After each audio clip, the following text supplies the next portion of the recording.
सोचिए, एक इतनी महान, इतनी पुरानी सभ्यता जो मिस्र और मेसोपोटामिया के साथ साथ फल फूल रही थी। इन्होंने इतने जबरदस्त शहर बसाए, इनका व्यापार कितना उन्नत था और समाज का ढांचा भी एकदम अलग। पर पीछे छोड़ गए एक ऐसा राज, एक ऐसा कोड जिसे दुनिया के बड़े बड़े दिमाग 100 साल से भी ज्यादा हो गए तोड़ नहीं पाए हैं। तो चलिए शुरू करते हैं इस इंटेलेक्चुअल जासूसी कहानी को। हमारे पास सबूत के तौर पर क्या है? सबूत हैं ये हजारों बड़ी खूबसूरती से तराशी गई चीजें। देखिए, ये छोटी छोटी मुहरें, कुछ तांबे की पट्टियां, मिट्टी के बर्तन, इन सब पर वो रहस्यमयी निशान खुदे हुए हैं। 5000 से भी ज्यादा ऐसी चीजें मिली हैं, पर ये सब की सब आज तक एकदम खामोश हैं।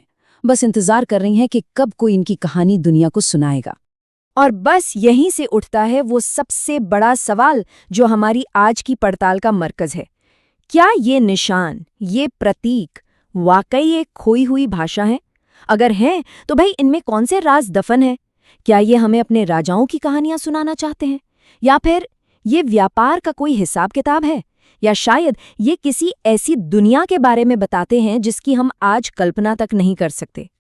तो ठीक है, इस रहस्य की तह तक जाने के लिए हम अपनी पड़ताल को इन हिस्सों में बांटेंगे।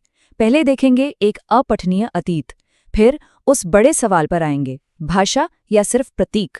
इसके बाद जो सबसे मजबूत थ्योरी है, द्रविड़ भाषा का पक्ष, उसे समझेंगे। फिर देखेंगे अन्य प्रतिस्पर्धी सिद्धांत क्या कहते हैं, और ये भी जानेंगे कि आखिर ये कोड क्यों नहीं सुलझा है। और अंत में बात करेंगे एक खोज का इंतजार की। तो चलिए सीधा मुद्दे की बात करते हैं। देखिए, सबसे बड़ी बहस, सबसे बुनियादी सवाल यही है कि ये जो निशान हम देख रहे हैं, क्या ये वाकई एक असली लिखने का सिस्टम है जिसमें शब्द हों, वाक्य हों, या फिर ये कुछ और ही है? हो सकता है ये बस कुछ धार्मिक निशान हो या परिवारों के प्रतीक जैसे झंडों पर होते हैं।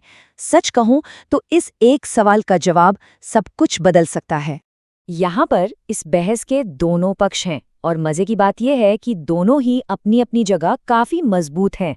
देखिए, एक तरफ जो लोग कहते हैं कि ये भाषा है, उनका तर्क है कि इन निशानों में एक स्ट्रक्चर है, एक पैटर्न। ये ऐसे ही रैंडम नहीं है। जैसे किसी भी भाषा में शब्द एक खास तरीके से आते हैं, वैसे ही ये भी हैं। कंप्यूटर एनालिसिस भी यही कहता है। लेकिन दूसरी तरफ जो लोग कहते हैं कि ये सिर्फ प्रतीक हैं, उनका तर्क भी बहुत ठोस है। वो कहते हैं कि ये लिखावटें इतनी ज्यादा छोटी हैं, औसतन सिर्फ 5 निशान। कोई लंबी किताब, कोई चिट्ठी, कुछ भी नहीं मिला। तो सवाल ये उठता है कि क्या कोई भाषा इतनी छोटी छोटी बातों में सिमट कर रह सकती है? अच्छा, अब कोई भी थियरी हो, उसे इन पक्के सबूतों से तो गुजरना ही पड़ेगा। ये एक तरह से इस लिपि के फिंगरप्रिंट्स हैं। हमारे पास 400 से ज्यादा अलग अलग निशान हैं। कुछ तो एकदम साफ हैं, किसी चीज की तस्वीर जैसे, और कुछ बस एब्स्ट्रैक्ट हैं, यानी सिर्फ आकृतियां। अब देखिए, 400 निशान किसी अल्फाबेट के लिए तो बहुत ज्यादा है ना? तो इससे अंदाजा लगता है कि ये एक लोगो सिलेबिक सिस्टम हो सकता है। मतलब जहां एक निशान का मतलब एक पूरा शब्द भी हो सकता है, या फिर किसी शब्द का एक हिस्सा। और हाँ, हमें ये भी पता है कि इसे दाएं से बाएं लिखा जाता था। कैसे? क्योंकि अक्सर मोहरों पर बाईं तरफ जाकर निशान एक दूसरे में घुसे वैसे लगते हैं, जैसे लिखने वाले के पास जगह कम पड़ गई हो। तो चलिए अब आते हैं अपने केस के सबसे बड़े, सबसे मजबूत सस्पेक्ट पर। ज्यादातर स्कॉलर्स का यही मानना है कि अगर ये लिपि वाकई में कोई भाषा है, तो वो शायद द्रविड़ भाषा परिवार से ताल्लुक रखती है। जी हाँ, वही परिवार जिससे आज की तमिल, तेलुगु, कन्नड़ जैसी भाषाएं निकली हैं।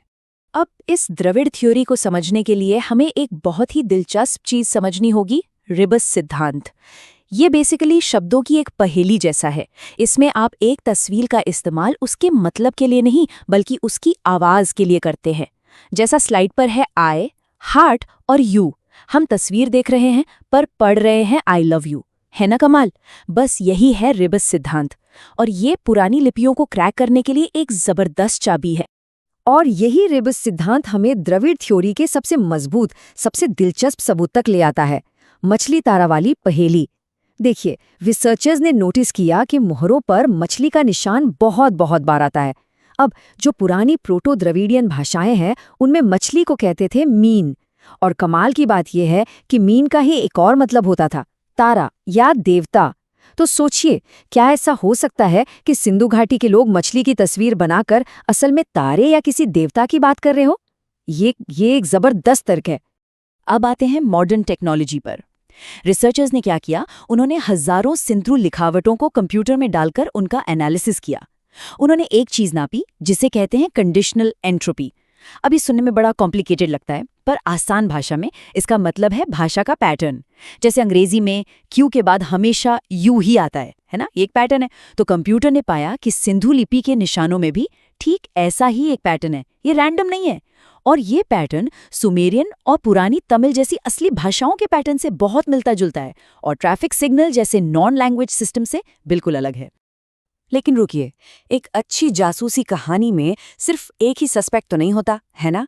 द्रविड़ थ्योरी भले ही रेस में सबसे आगे हो, पर वो अकेली नहीं है। तो चलिए जरा दूसरे संदिग्धों पर भी एक नजर डालते हैं। ये टेबल हमें एक क्विक ओवरव्यू देती है। एक है इंडो आर्यन थ्योरी, जो इसे संस्कृत से जोड़ती है, पर इसके सामने कई बड़ी चुनौतियां हैं।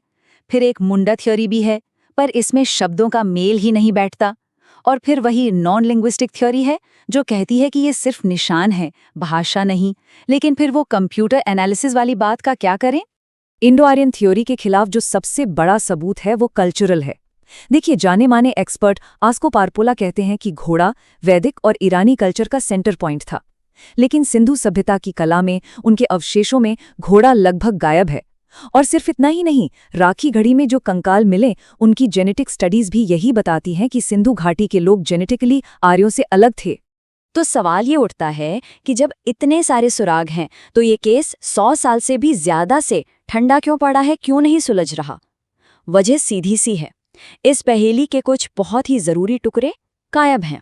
ये 4 वजहें एक ऐसी दीवार की तरह हैं जिसे तोड़ना लगभग नामुमकिन है। सबसे पहली, हमारे पास कोई रोजेटा स्टोन नहीं है, मतलब कोई ऐसी चीज जिस पर एक ही टेक्स्ट 2 अलग-अलग भाषाओं में लिखा हो, जिससे हमें मतलब पता चल सके।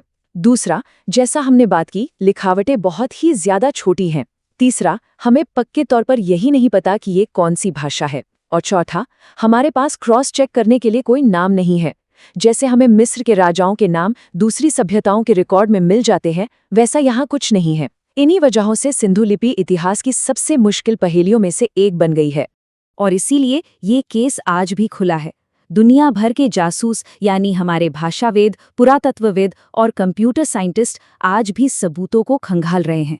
बस उस एक बड़ी खोज का इंतजार है, जो इस गुत्थी को हमेशा हमेशा के लिए सुलझा दे। ये खोज इतनी ज्यादा जरूरी है, इसका अंदाजा इसी बात से लगाया जा सकता है कि किसी ने $10 लाख का इनाम रखा है उस इंसान के लिए जो 2025 तक इस कोड को तोड़ देगा। ये सिर्फ एक एकेडमिक पहेली नहीं है, ये एक पूरी की पूरी सभ्यता की आवाज को वापस लाने की चुनौती है। और यहीं पर मैं एक आखिरी सोचने वाले सवाल के साथ अपनी बात खत्म करना चाहूंगा। सिंधु सभ्यता अपने आप में एक बहुत बड़ी पहेली है। वहां कोई बड़े बड़े महल नहीं मिले, कोई राजाओं की कब्रें नहीं मिली। ऐसा लगता है जैसे ये एक बराबरी वाला समाज था। तो सोचिए, अगर हम इस लिपि को पढ़ पाएं तो हमें क्या मिलेगा? क्या हमें वही राजाओं, लड़ाइयों और देवताओं की जानी पहचानी कहानियां मिलेंगी, या फिर हमें एक ऐसे समाज का रिकॉर्ड मिलेगा जिसने बिना राजाओं के साफ सफाई और व्यवस्था को सबसे ऊपर रखा? एक ऐसी कहानी जो शायद इतिहास के बारे में हमारी पूरी समझ को ही बदल कर रख दे। जवाब तो अभी भी उन्हीं छोटे छोटे निशानों में कैद है और बस अपनी कहानी सुनाई जाने का इंतजार कर रहा है।